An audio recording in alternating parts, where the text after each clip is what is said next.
Today is Thursday, November 16th, 2023. I'm Yewleea, and I will be briefing you on the war in Ukraine. The key topics in today's report are severe sanctions, surviving under occupation, and the Leopard 1 main battle tank. First up, the front.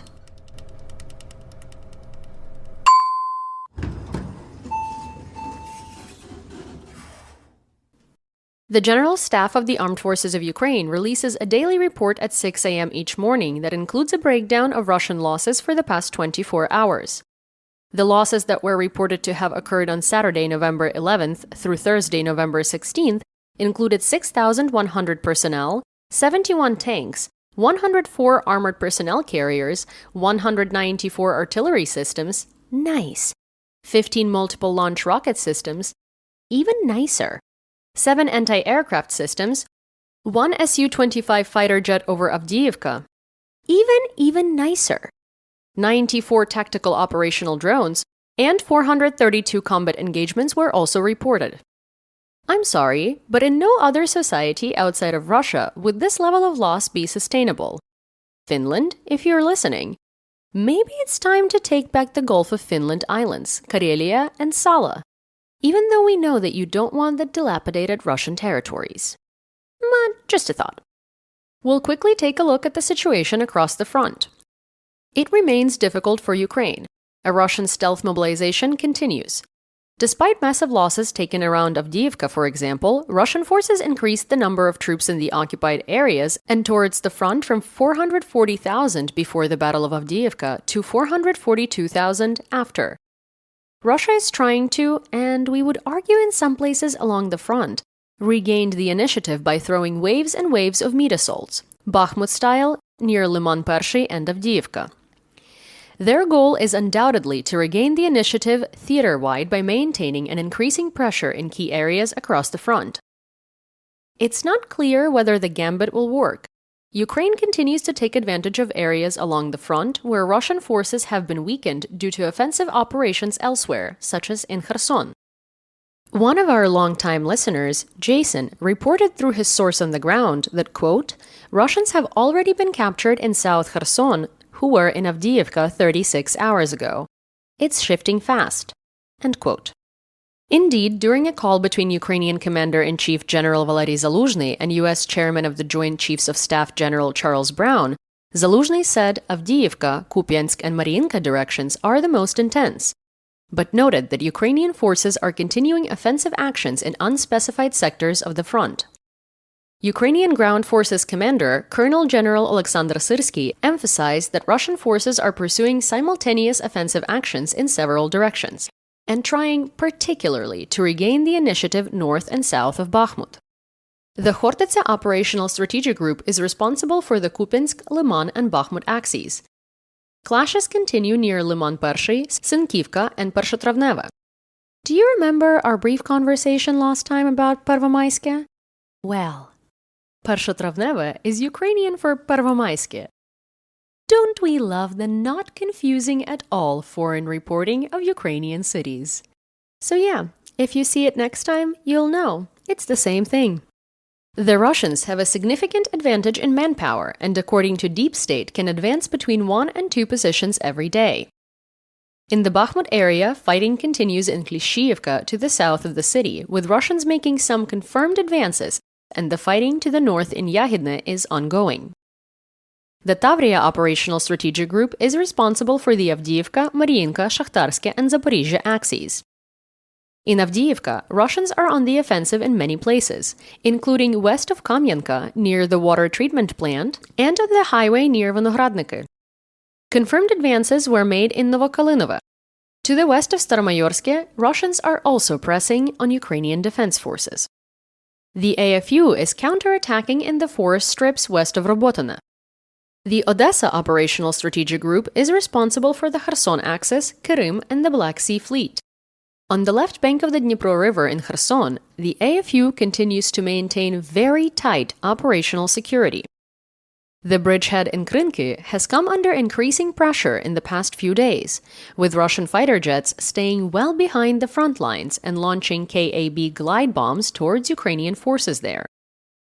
We'd hazard a guess that one of the first places those F-16s will go will be in this operational direction to neutralize the threat from the skies.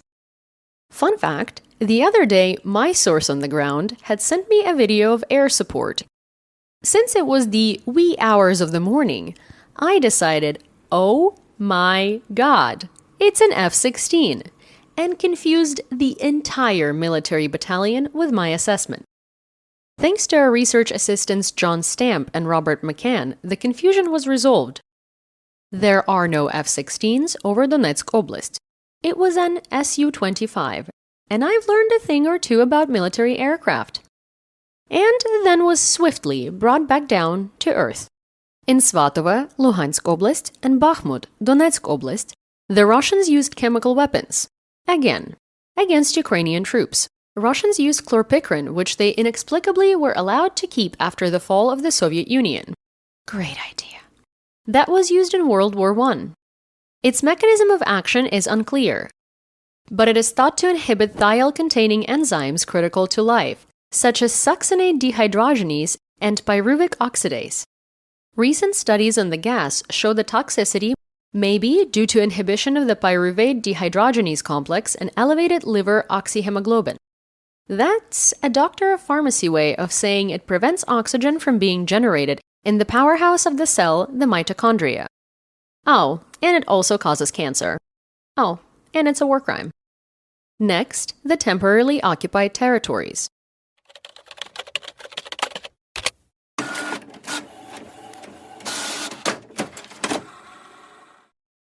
A powerful explosion at the headquarters of the Russian occupiers occurred in temporarily occupied Melitopol, Zaporizhzhia Oblast, on November 11th. At least 3 Russian Rosgvardia, or Russian National Guard officers, were killed. If telegram videos on the wreckage are to be believed, and we do believe them, casualties are much higher. Aw, jak prykro. That means, aw, sad. But, I figured I'd let you know I'm Ukrainian for once. Ukraine's Military Intelligence Agency, or HUR, said the attack was organized by the local resistance movement.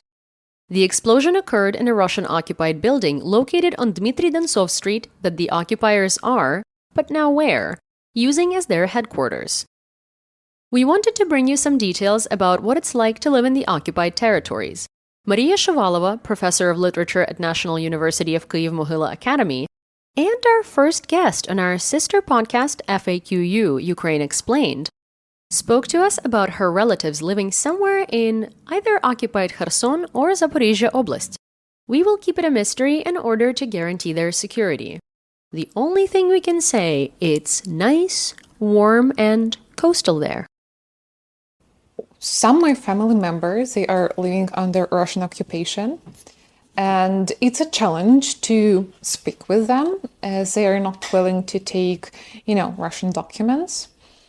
But sometimes when we do have this physical ability to talk with them, they're sharing very frustrating and terrifying stories that are deeply connected with moral and emotional and physical violence. My family members, they were kidnapped a few times by Russian authorities. And yesterday, they were fined because they were speaking Ukrainian.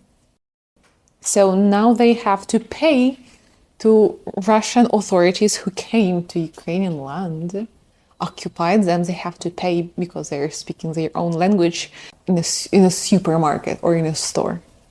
I don't have details because we do not have a chance to talk a lot, right, and discuss many stuff. Though they owe 6,000 rubles to authorities.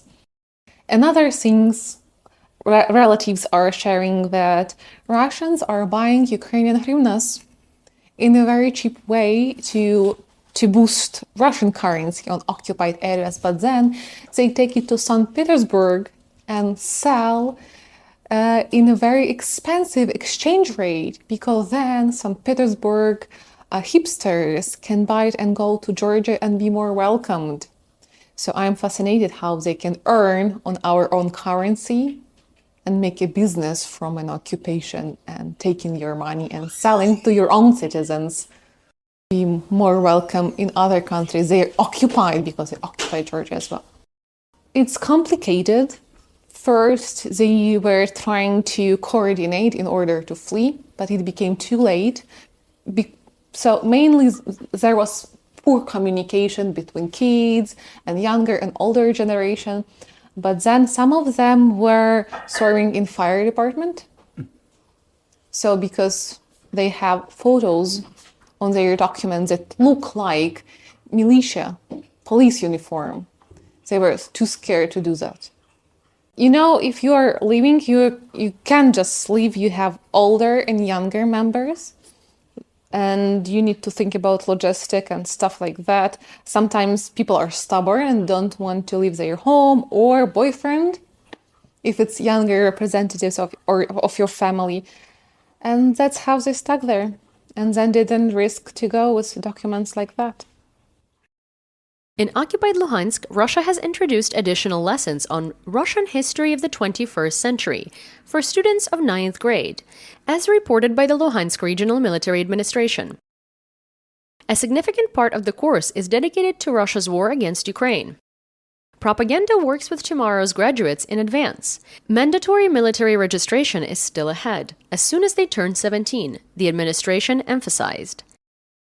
Russian teachers are brought into the occupied territories to re-educate/brainwash, or, known legally, as one of the markers of genocide, the school children who are not forcibly deported to Russia.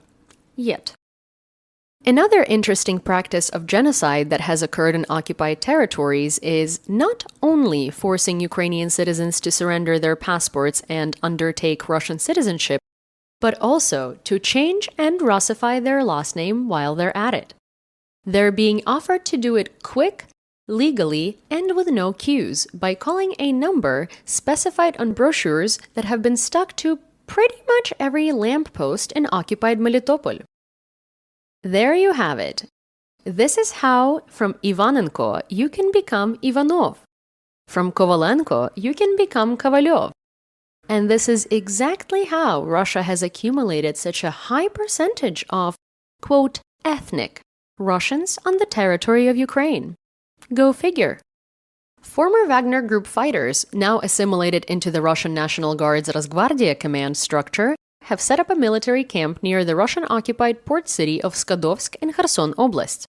However, Ukraine's National Resistance Center reports that former Wagner fighters are not provided with anything. All logistical problems are blamed on the so-called volunteers. The former mercenaries have not been provided with means of transportation or personnel protective equipment.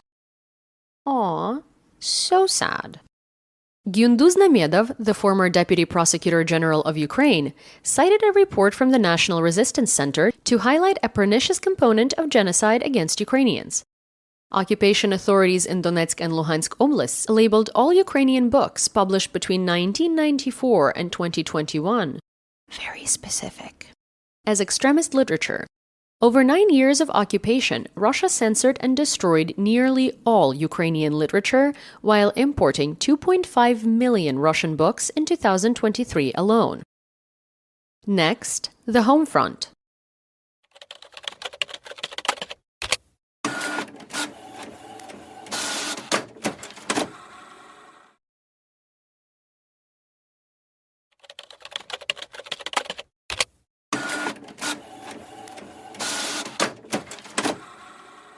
We've noticed countrywide air alerts going off for longer duration in response to MiG-31K fighter jets practicing refueling with Il-78 tankers, allowing the fighter jets to remain airborne for up to 5 hours at a time. The MiG-31K is the only fighter jet that carries the Kh-47M2 Kinzhal hypersonic cruise missile, which poses a threat to the entirety of Ukrainian territory. To our knowledge, if such a Kinzhal is launched, only the Patriot or SAMP-T air defense system can intercept them. I'd like to put in a note here.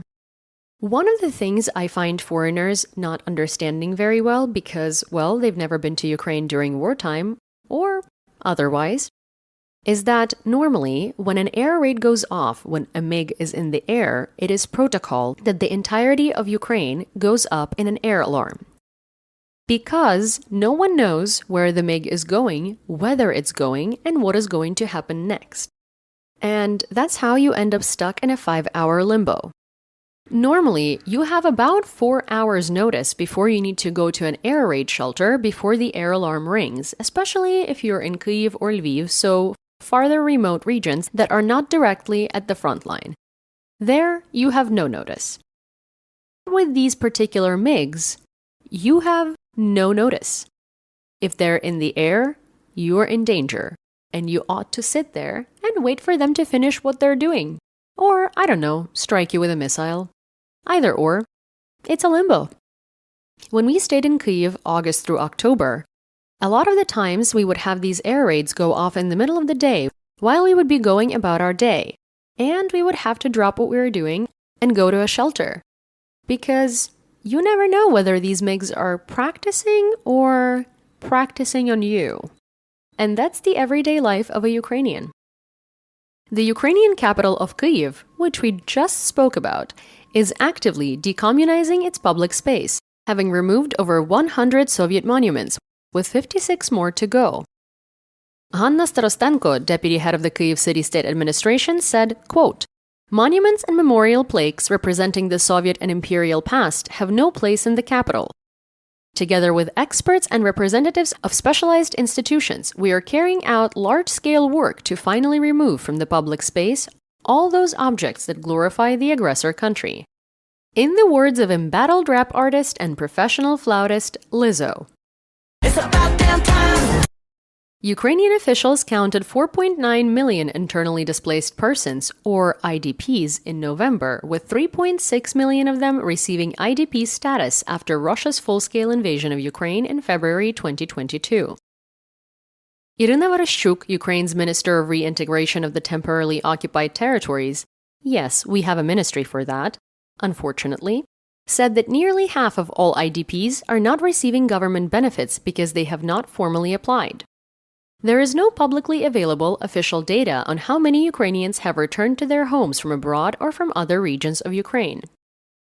A recent survey of Ukrainians found the highest level of trust were in General Zaluzhny and the armed forces. Followed by President Zelensky, his approval rating is still at an outstanding 70%, with the least in People's Deputies of the Verkhovna Rada, otherwise known as members of the Ukrainian parliament. In the past week alone, there have been 2 scandals involving deputies, following the high-profile resignation of People's Deputy Yuri Aristov in late July. There are strict rules regarding whether and under what circumstances People's Deputies can leave Ukraine during martial law, which they all have to vote on, by the way. Aristov, 48, traveled to Poland for a work trip, but then faked sick leave to stay at the 5-star hotel on the island of Itha-Afushi in the Maldives. He was arrested by the SBU, Ukraine's internal security agency, for falsifying documents and is facing 3 years in prison. On November 14th, People's Deputy Oleksandr Dubinsky was officially informed by the SBU that he is accused of treason and was ordered detained for 60 days without bail by the Pechersk District Court in Kyiv. He's accused of being involved in subversive actions against Ukraine and for taking part in criminal activities directed by the GRU, Russia's military intelligence. Dubinsky spread fake information to meddle in the 2020 US presidential election, falsely claiming that then-candidate Joe Biden urged Ukrainian prosecutors not to investigate oil company Burisma. Joe Biden's beleaguered and bedraggled son, Hunter Biden, served on Burisma's board, and there is no evidence of any wrongdoing. Dubinsky's code name was Buratino, which translates to Pinocchio. I wonder why. In addition to Dubinsky, the SBU issued warrants for former Deputy Andriy Derkach, who went abroad before the full-scale invasion, former prosecutor Konstantin Kulik, a fugitive from justice, and the heads of a subversive spy network Igor Kolesnikov. Volodymyr Alexeyev, deputy head of the main intelligence directorate, is accused of founding the network in 2019. Derkach and Dubinsky met with splifficated simpleton and indicted Trump attorney Rudy Giuliani in their harebrained attempt to subvert the US election. In other news, on November 15th, the SBU opened a case against former People's Deputy Irina Farion for 4 crimes. In one instance, she leaked a Telegram conversation that resulted in an arrest of a student in occupied Crimea. She berated members of the AFU who speak Russian instead of Ukrainian. She was forced to resign from her professorial position at Lviv Polytechnic University due to a massive walkout of students from the institution. Irina Farion has gained her fame and audience through educating people on proper Ukrainian culture and Ukrainian language, which she's very good at. But she had gained infamy for being quite literally bat crazy. Pardon my French, but there is no better way to say it. A little bit of a follow-up here. There have been a lot of deepfakes of General Zaluzhny circulating online addressing Ukrainians and asking them to overthrow the president. Why specifically Zaluzhny? Well, you just heard it. The people trust him the most. Russian propaganda is trying to create a divide. And because they can't win on the battlefield, they're trying to win by literally dividing and conquering the Ukrainian people. Interior Minister Ihor Klimenko reported that 2 firefighters from Ukraine's State Emergency Service were killed by Russian shelling on November 15th in Zaporizhzhia Oblast while putting out a fire caused by earlier Russian missile attacks. 31-year-old Vitaly Nakaryakov and 34-year-old Serhiy Drohokuplia were among firefighters who responded to the scene of earlier missile attacks on the oblast in order to put out fires. Russia, again using a double tap, struck the site a second time, killing Nakaryakov and Drohokuplia, as well as injuring 3 other rescue workers and 4 other civilians. A double tap is a long-used terrorist tactic in which there is an initial strike followed by a delayed second attack so that it can potentially wound or kill first responders. I hate the phrase double tap because it doesn't accurately connote how insidious and vile these attacks are. The most recent example of Russia's double tap on Ukraine was in Konstantinivka. It wounded many first responders. Among those injured was a policeman from Mariupol. During the siege of Mariupol, he assisted and kept safe a team of Associated Press journalists, including Mstislav Chernov and Yevhen Malaletka, while they were documenting everything that happened on the ground past evacuation order as the only news crew that stayed in the city. He later helped them evacuate and stayed in his native region of Donetsk, in Konstantinivka, to continue his duty of protecting people. Thankfully, he has recovered and he is well. But this story makes this crime even more insidious. U.S. cybersecurity company Mandiant released a report stating that Sendworm, a Russian hacker group from the GRU military unit 74455, is attempting to use new methods to sabotage power plants in Ukraine. Apparently, Russian hackers have been studying Ukrainian energy networks for months. The report noted that they even managed to turn off the circuit breakers at one of the substations in Ukraine in late 2022. The 2 incidents allegedly occurred on October 10th and 12th. The study notes that Russia continues to increase investments in cyber capabilities focused on the impression of operating systems. Investigators suggest that we may be talking about several hacker groups, since sometimes there is a lack of coordination between different individuals or operational subgroups involved in the attack. Ukraine sent a blunt message to Putin over the weekend. You cut our power, we kneecap you.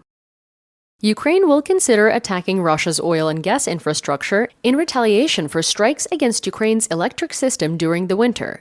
Energy Minister Herman Halushchenko told Politico in an interview on November 10th. Halushchenko made the promise in Washington, D.C. after meeting with Biden administration officials and members of Congress, otherwise known as lawmakers.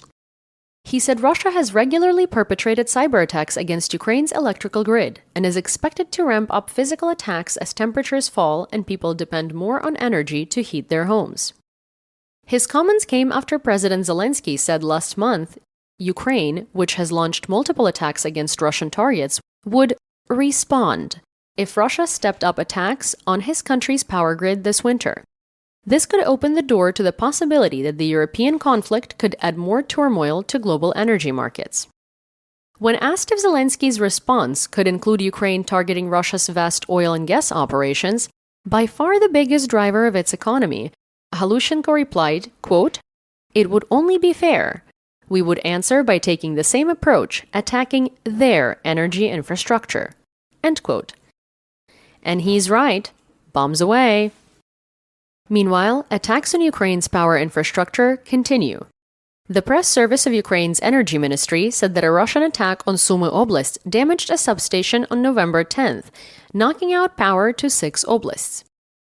The service added that the electricity generated by Ukrainian power plants is sufficient to meet the consumers' needs. A 6-kilowatt power line in Dnipropetrovsk Oblast went down due to the attack, leaving over 1,100 consumers cut off from power. In addition, a low-pressure gas pipeline in the town of Nikopol was damaged during the bombardment, leaving some residents without gas. Our guest today, Maria Shivalova, is still without power, including heat, electricity, and hot water due to the Iskander-M attack on Kyiv last week. Speaking of not having power, next, inside Russia.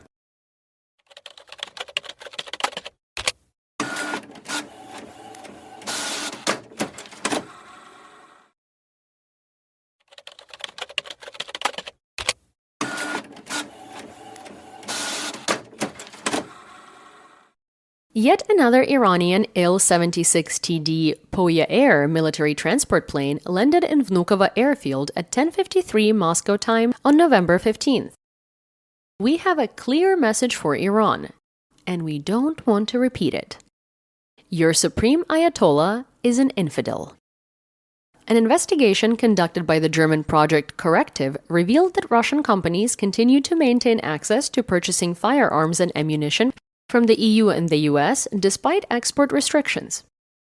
Since the onset of Russia's full-scale invasion of Ukraine, nearly 7,300 firearms, including over 100 sniper rifles and nearly 8 million rounds of ammunition, have made their merry way to Russia.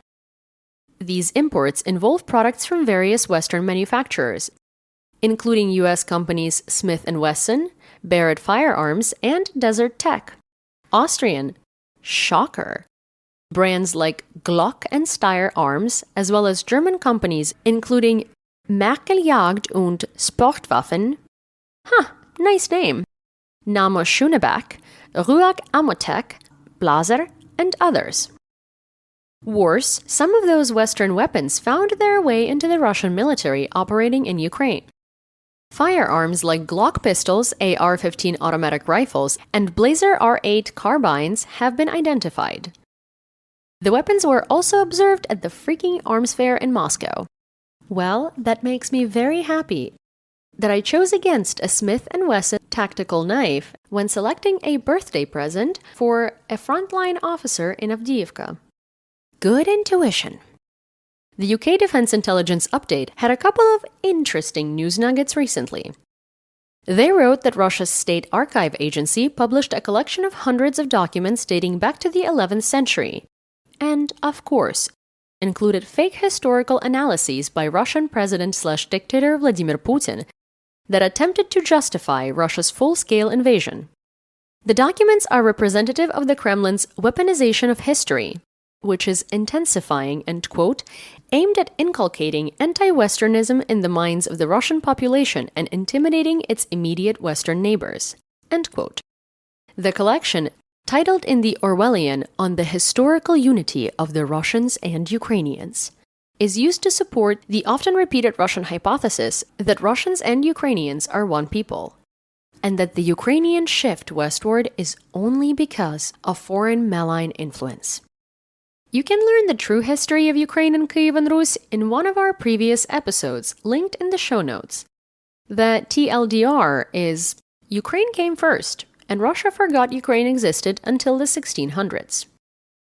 On November 12th, the DIU said that as of October 2023, large elements of the Wagner Group private military company had likely been assimilated into the command structure of Rosgvardia and resumed active recruitment. The Wagner arm under Rosgvardia is likely led by Pavel Prigozhin, son of the late Wagner owner Yevgeny Prigozhin. Russian family values. Other groups of Wagner fighters have likely joined another Russian PMC, Redut, which RFE/RL claims now has 7,000 personnel. I know the holiday season is fast approaching, but what is this? Oprah's favorite things giveaway? You get a PMC, you get a PMC, you get a PMC, and the Russian Orthodox Church is getting a PMC. No, seriously, they have one. Chechen leader and Skiturian spittoon Ramzan Dondon Kadyrov also said that Wagner Group medics had joined Chechen Ahmad Special Forces. Previously, Kadyrov claimed 170 former Wagner fighters had already joined Ahmad. The report did not, however, address Wagner Group operations in Africa and Syria. Next, news worldwide.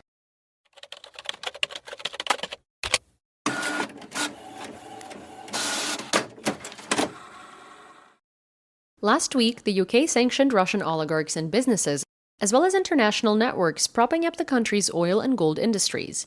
The Foreign Commonwealth and Development Office said 29 individuals and entities had been targeted in an effort to prevent them from helping Moscow evade existing international sanctions. Russia's gold and oil sectors have close links to the Kremlin and help fund its invasion of Ukraine. Two of Russia's largest gold producers, Norgold and Highland Gold Mining, and Vladimir Vladimirovich Putin's varlets, Vladislav Sviblov and Konstantin Strukov. A United Arab Emirates-based network responsible for funneling more than $300 million in gold revenues to Russia has also been designated.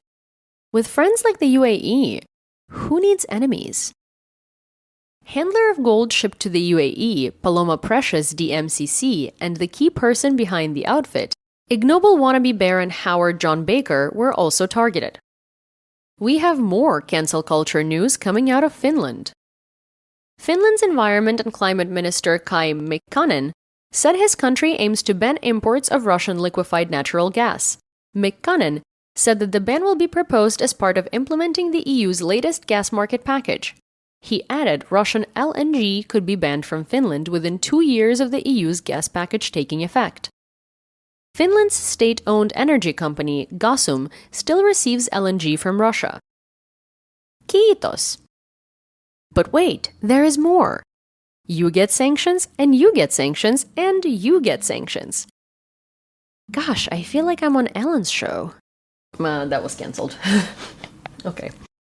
Canada's foreign ministry imposed sanctions on 9 Russian individuals and 6 legal entities involved in spreading Kremlin disinformation and propaganda.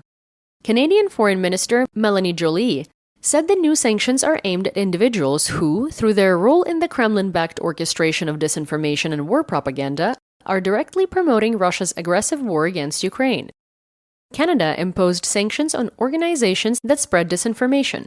These include the wonderfully imaginative think tank named the Center for Social Conservative Policy, the Institute of State and Law of the Russian Academy of Sciences, Russia Beyond, the Kremlin organization that promotes Russia, newspapers Izvestia and Parlamentskaya Gazeta, and Russian TV channel REN TV.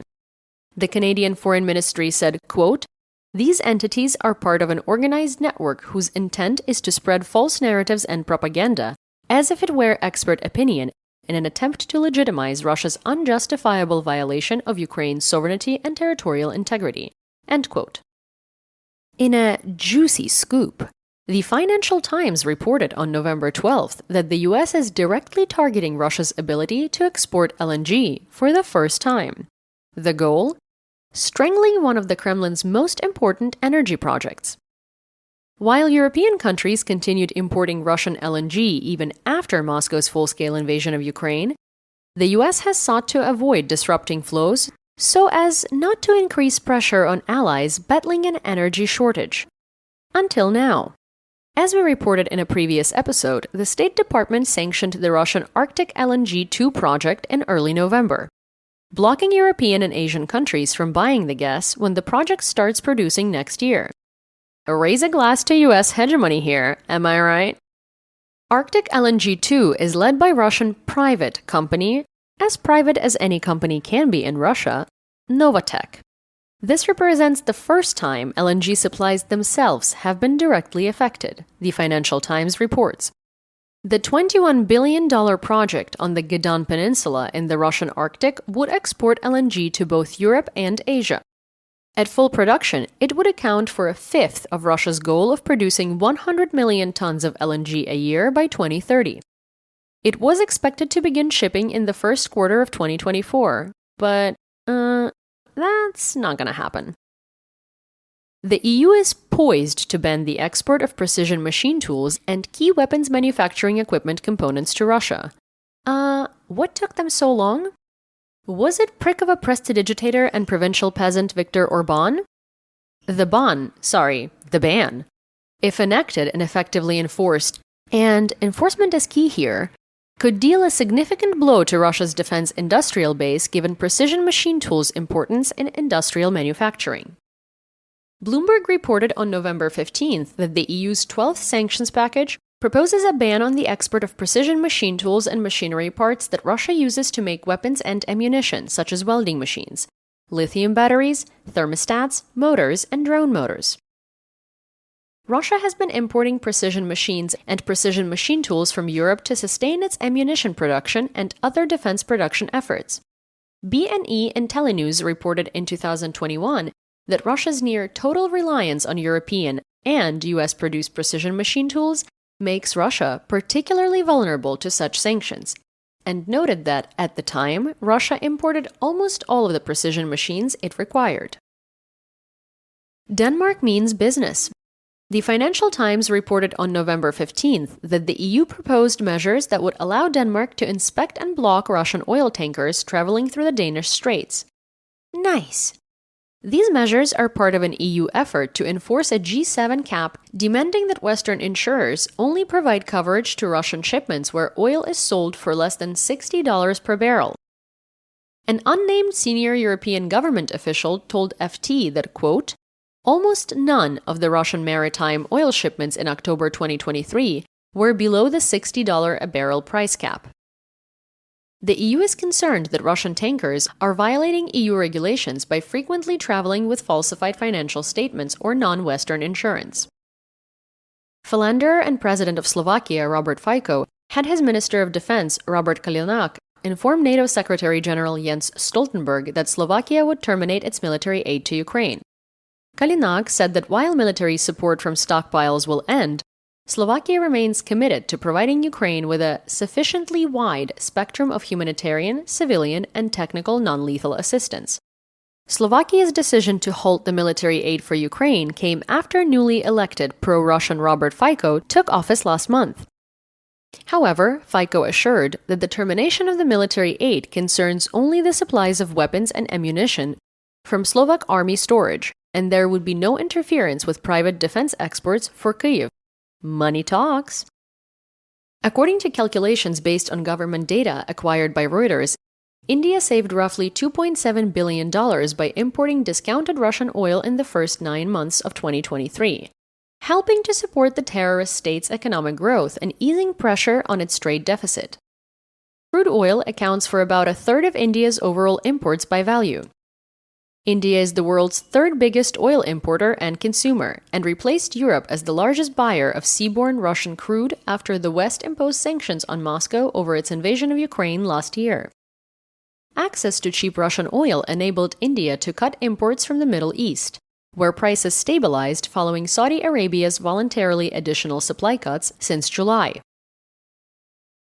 On November 8th, John Kirby, spokesman for the National Security Council, said that the U.S. has used 96% of funds approved by Congress for aid to Ukraine. Quote, of the total funds that have been provided to Ukraine since the beginning of the war, which is in excess of $60 billion. And that's not just security assistance, that's economic, financial, and humanitarian assistance. We've gone through about 96% of what's left. The Defense Department is down to about $1.1 billion of replenishment money as we head into the winter time.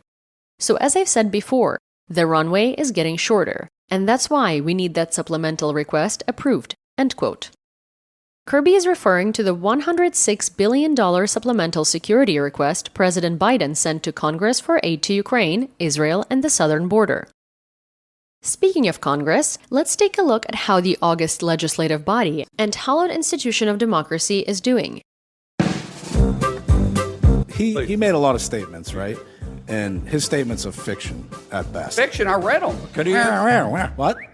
Oh, answer the question, please. I can't understand him, to be honest with you. Like he's self-made.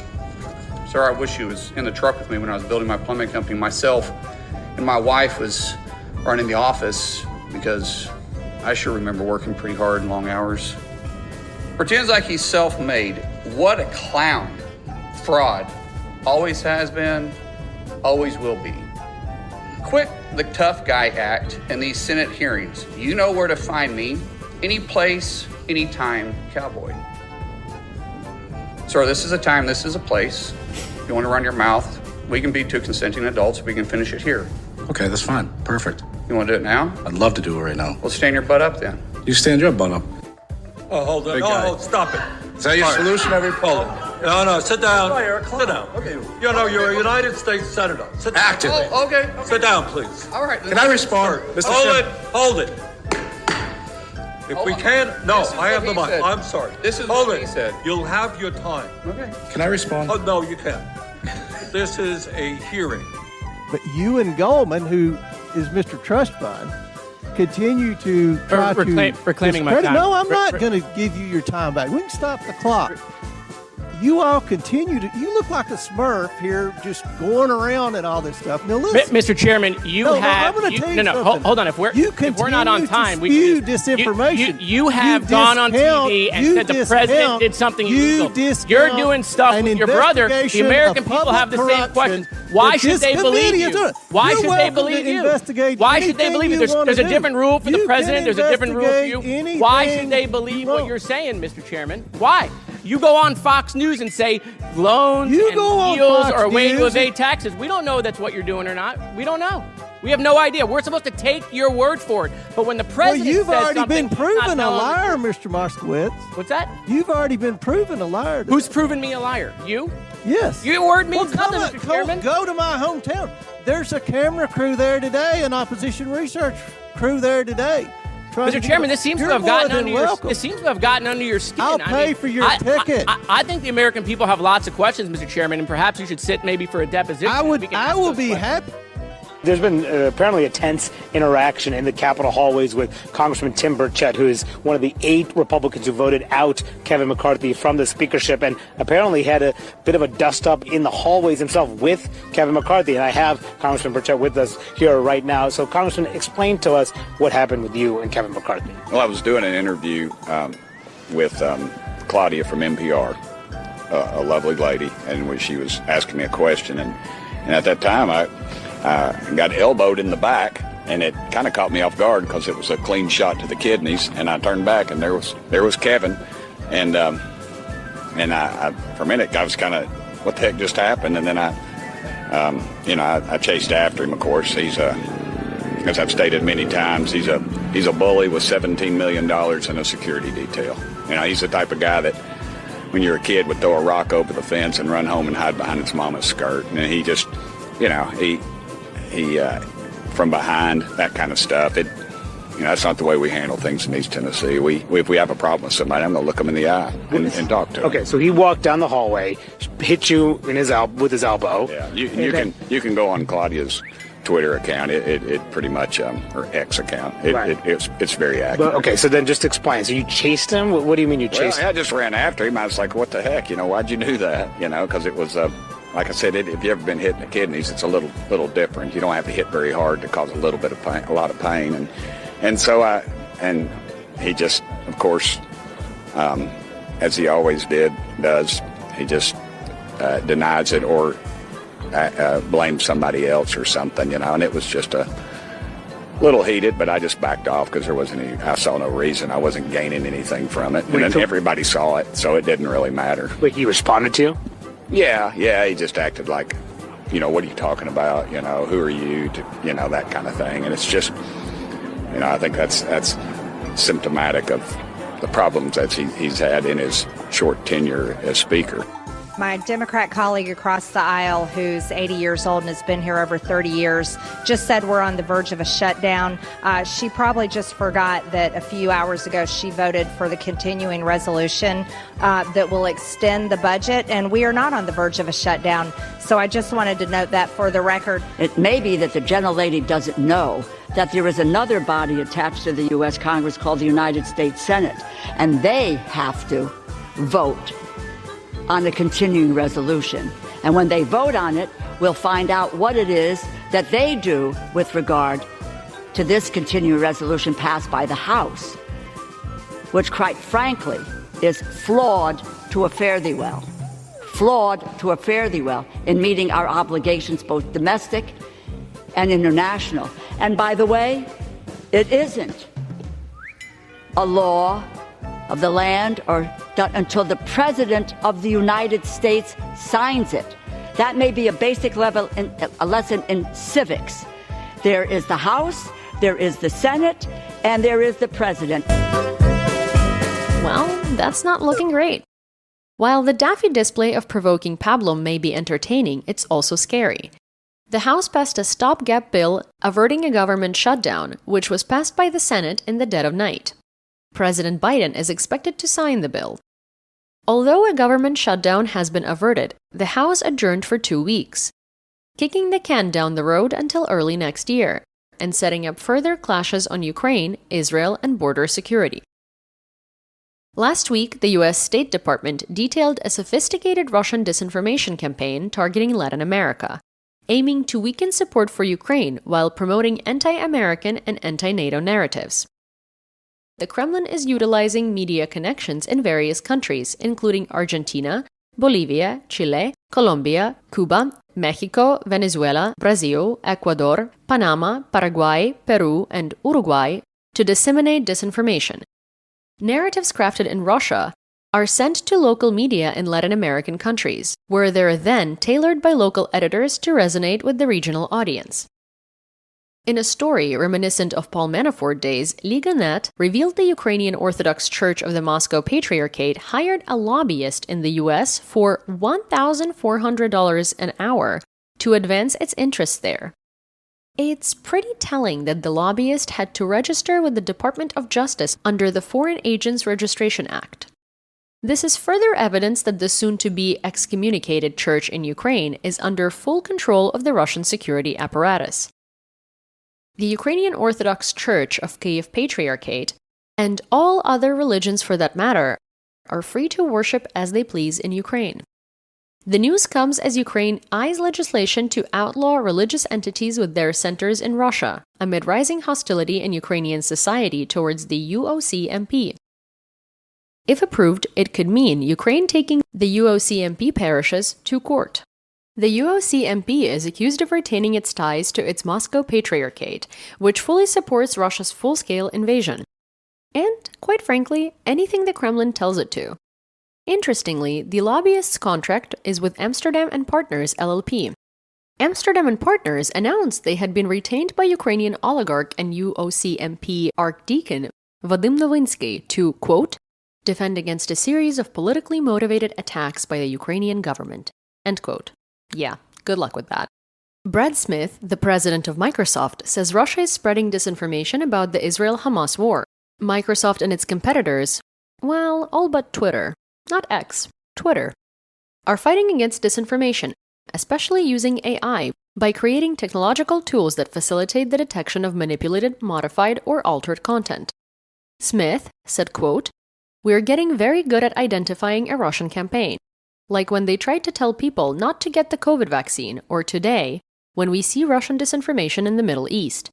The three options facing technology platforms that identify this kind of disinformation are to do nothing, delete it, or relabel it, flag that the content has been modified. There is no social consensus about what companies should do." End quote. Our vote is to flag it, then archive it, so people can see what's been flagged as an active measures campaign. Or just delete it, to make it harder for the Russians to see what's working and what isn't. And we have another Russlanddeutsche. Hubert Scheipel, renowned filmmaker and author, is a self-declared Russian expert. For years, he's touted Putin's empire to German audiences. In a big surprise, an investigation by a collaboration of journalists shows Moscow paid a significant amount for this propaganda. Scheipel received hundreds of thousands of dollars from Russian sources to fund the publication of books portraying Russia and the president/dictator Vladimir Putin in a positive light. Scheipel publicly denied receiving money from the Kremlin. He's a liar. An analysis by journalists from paper trail media, Der Spiegel, ZDF, and iStories of leaked Cyprus legal documents as part of their Cyprus Secrets project shows he signed a sponsorship contract in 2018 that would pay him $660,000. Why not $666,000 at this rate? Dollars in 3 installments for a book on Russian politics. The documents were obtained from a Cypriot financial services firm.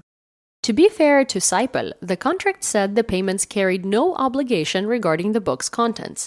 But also to be fair to Saipel, why would they put that in writing? Writing in The Atlantic on November 10th, Pulitzer Prize-winning journalist Anne Applebaum, on whose work we rely heavily in our research, argued why it was essential for the West to ensure Russia loses its war in Ukraine. Applebaum argued that Russia planned to take Kyiv in 3 days and the rest of Ukraine in 6 weeks.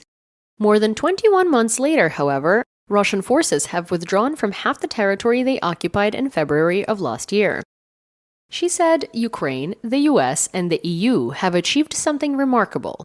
Working together, they have not only preserved the Ukrainian state, but stood up to a bully whose nihilism harms the entire world. Applebaum warned Putin hasn't given up his plans.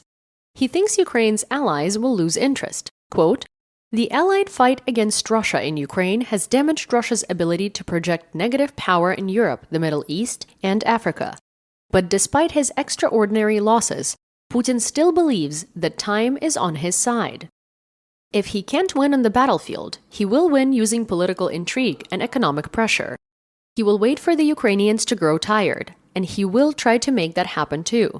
He will wait for Donald Trump to win the 2024 US presidential election, and he will do anything he can to help that happen too." End quote. She is not wrong. As Ukrainians have shown the West, democracy requires constant vigilance. Recent setbacks in Montenegro and Slovakia underscore the need for civil society in all Western democracies to fortify themselves against the Kremlin's active measures. Pro-democracy wins in the recent off-year elections in the US. Dems flipped yet another New Jersey State Assembly seat now that all votes are counted, by the way. And in Poland should give us hope. On November 15th, US President Joe Biden and Chinese President/Dictator/Winnie the Pooh Xi Jinping met in San Francisco for a highly anticipated summit. They agreed on nothing except re-establishing diplomatic relations. A lot of Western media is declaring the summit a success, but it shows a lack of understanding of the Chinese Communist Party. The most important outcome of the session was the resumption of communications between US and Chinese military officers. Not just the top generals, but also theater commanders. However, this doesn't mean that the CCP will change its official policy of reunifying Taiwan with mainland China. Nor does it stop their aggressive military engagements. And nor does it stop Chinese support for the North Korean regime, which is currently sending millions of shells to Russia to use in its genocidal war in Ukraine. And it doesn't change the CCP position that Turkic Uyghurs in concentration camps in Xinjiang province and the oppressed people of Tibet will be guaranteed human rights. Sure, it could help delay a war over Taiwan, for now. We are not holding our breath. Next, and last but not least, military and tech.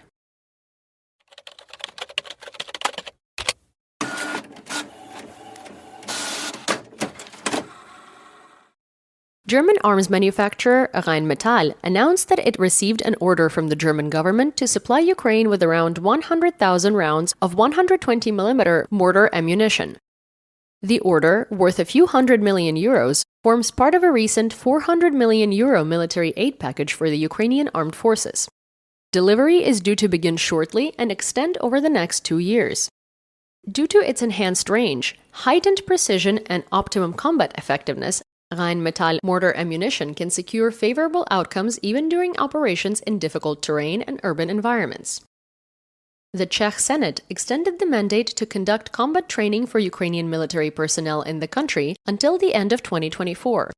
Radio Prague International reported Czech Defense Minister Jana Černova told senators that her priority was to ensure conditions for the continuation of training for Ukrainian soldiers, adding that these actions bring the end of the war and the long-awaited peace closer. Quick analysis here. General Zaluzhny said building combat reserves is critical for success in the war. The UK recently confirmed it trained 30,000 Ukrainian soldiers. Ukrainian forces have been trained in the United States, the UK, Czechia, Sweden, Finland, Romania, France, and Poland, among others. In the 9 months since a German-Danish-Dutch consortium announced it would donate to Ukraine's war effort, an initial tranche of 100 German-made Leopard 1A5 tanks, the consortium, as well as Denmark acting alone, have added another 95 Leopard 1s, bringing the total to 195 of the spotted cats, according to Forbes. The most recent pledge by Germany last week included an extra 25 tanks. The first 20 or so Leopard 1A5s have already arrived in Ukraine, where they apparently equip a company within the new 44th Mechanized Brigade. The Leopard 1 was designed and first went into service in the 1960s. It's certainly obsolete by today's NATO standards, but remains a potent weapon if used properly. The variant being sent to Ukraine is the Leopard 1A5, which dates back to the 80s. A majority of the tanks pledged are equipped with basically the same targeting system as the much more modern Leopard 2. The weaknesses of the Leopard 1 on today's battlefield are well known. It weighs half of its Leopard 2 successor because it is very lightly armored, a compromise to provide superior mobility.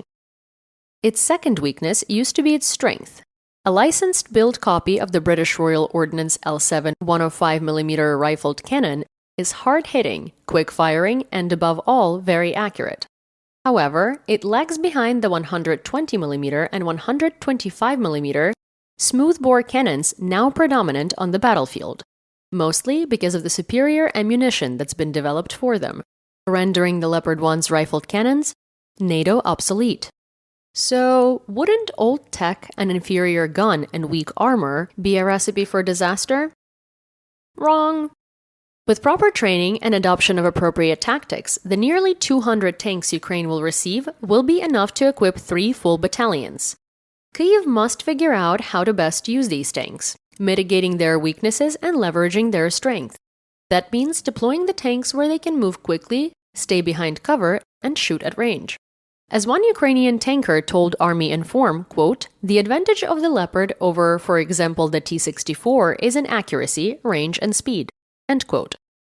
One Danish tank instructor advised Ukrainian trainers that the Leopard 1A5 is a fast and accurate shooter, and therefore, it's best to fight while on the move. The Leopard 1 is made for driving and shooting. 40 years later, the L7 is still an effective weapon, if a bit less powerful than the latest guns. But it's not the gun itself that makes the Leopard 1A5 such an excellent shooter. It's the tank's whole integrated combat system, which includes the gun and its stabilizers, the gunner's optics, and the tank's computerized fire control system. Most of the Leopard 1A5 tanks Ukraine is receiving use the EMES-18 fire control system, which also equips the much newer Leopard 2.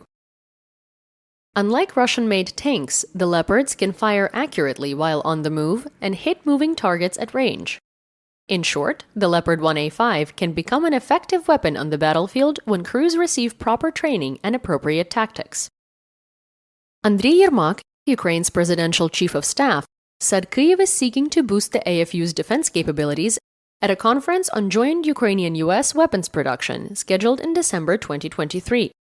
His statement comes amid fears that supplies from the West could falter as the Republicans and Democrats have no clear path to a compromise on a $106 billion request for security aid to Ukraine and Israel proposed by US President Joe Biden last month.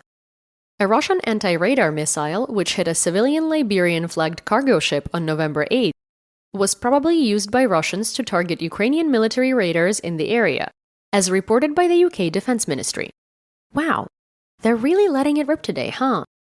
According to the UK Intel, it's a realistic possibility that the air-launched AS-17 missile, in the absence of a live military radar signature, locked onto the civilian ship's radar. Their analysis concluded that, quote, "If so, this would demonstrate poor weapons employment tactics on behalf of the Russian pilot." End quote. No. Ukraine's Operational Command South previously said that Russia fired a Kh-31P anti-radar missile at a civilian Liberian-flagged cargo ship entering a port in the Black Sea in Odessa Oblast. Ukraine's infrastructure minister said that the ship was loading fried iron ore destined for Russia's strategic ally, China.